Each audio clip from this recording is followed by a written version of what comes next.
Merci, Monsieur le Président.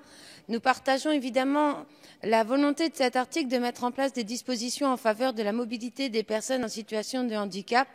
Le levier économique avec l'obligation de tarifs préférentiels pour les personnes handicapées ou à mobilité réduite et leurs accompagnateurs est, il est vrai, un premier levier indispensable pour permettre à ces personnes d'utiliser les transports en commun.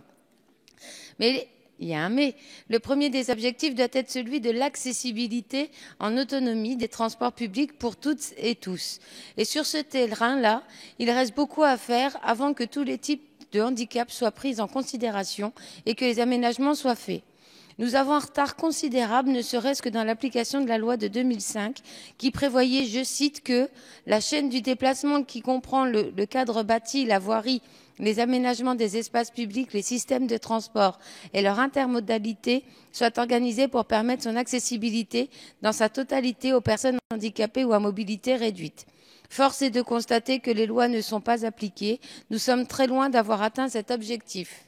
À Barcelone, 30% du métro est accessible aux personnes à mobilité réduite. À Londres, 80%. À Paris, une seule ligne, 3% du réseau. On comprendra que l'APF, France Handicap, soit très fortement déçue de la politique de votre gouvernement et que 89% des personnes handicapées ne vous fassent pas confiance.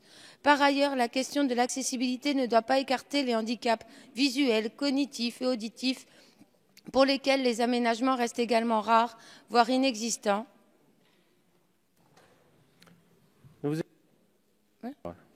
Comme l'a démontré le rapport de l'ONU de mai dernier.